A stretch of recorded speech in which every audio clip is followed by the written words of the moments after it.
अब हामी फर्किन लाग्यो यहाँबाट यो ज्याग्दी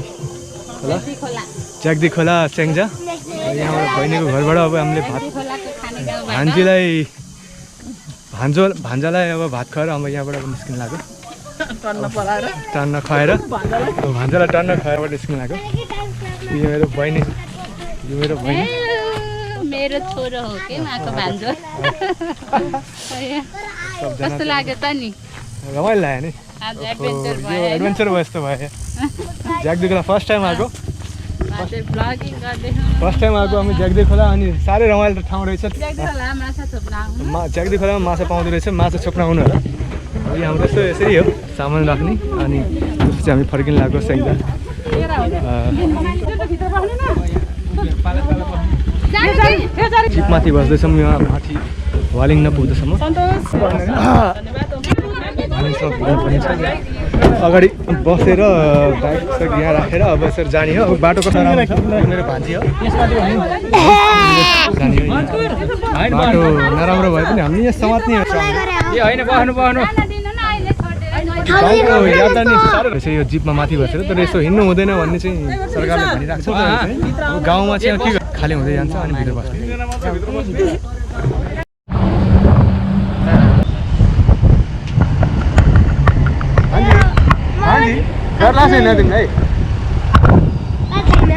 रमाइलो छ ओहो भान्जी त हाम्रो खतरा रहेछ त के गोर्खाली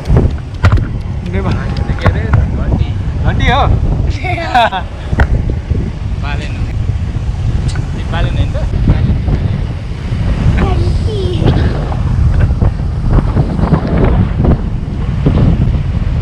आधा घन्टा कति सुविस्ता हुन्छ यतिको पिच भयो कति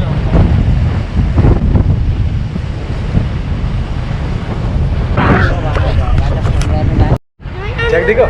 खाइयो त बिर्सियो नि ज्याग्दीको कुन मासु सबै त मासु पनि रहेछ माछा फेरि ज्याग्दीको मिठो हुँदो रहेछ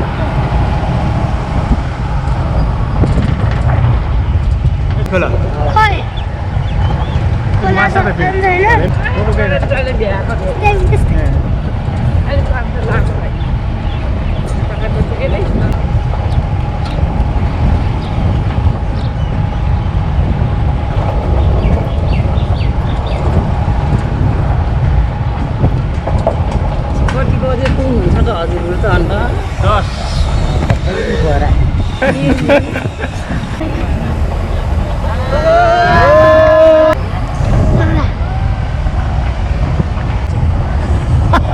भुटले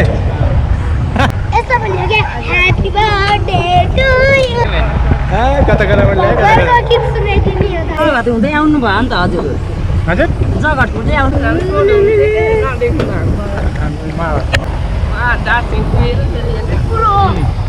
पुतला लोहाला माथिको केटी यहाँ हेर्नु त माथिको केटी यस्तै हाँस्दो रहेछ अब हामी कहाँ जानु लाग्यो माथि केटी मामा घर ल मामाको खै मामा देखिरहेको छ यति नजिक कहाँ छ र टाढा छ नि मामा घर गाडी गयो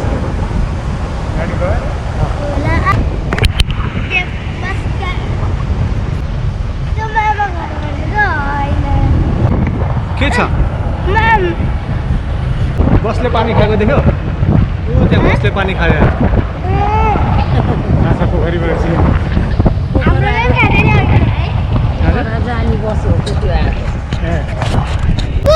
पानी खाइरहेछ बसले पानी खाइरहेछ बसले पानी खाएर रहेछ तिर खाएर रहेछ बाटो बन्द नि हो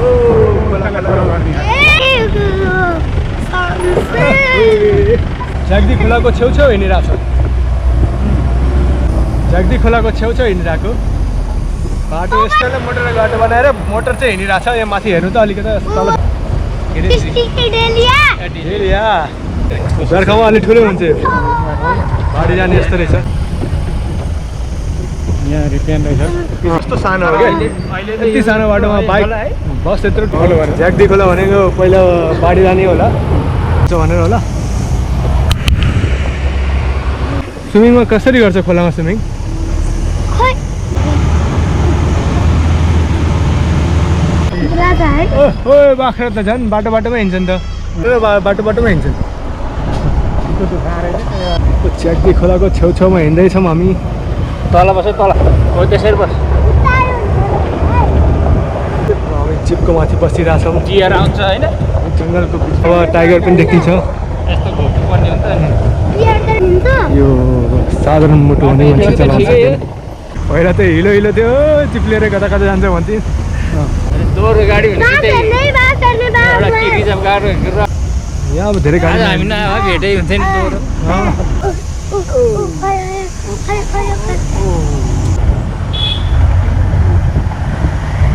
बाटो आउँदाखेरि सम्म छ कतिसम्म यो गाउँघर पनि कसैले सबैले कहाँ पाउँछन् त्यस्तो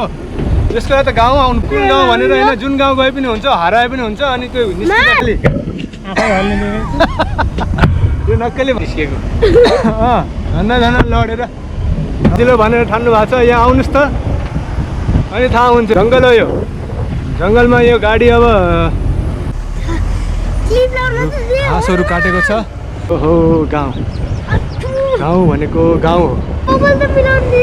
यो सुविधा तपाईँले जति पैसा खर्च गरे पनि तपाईँले जति खर्च गरे पनि सक्नुहुन्छ भने खर्च गर्नुहोस् गाउँ आउनुहोस् गर्नुहोस् अनि आउनुहोस् गाउँमा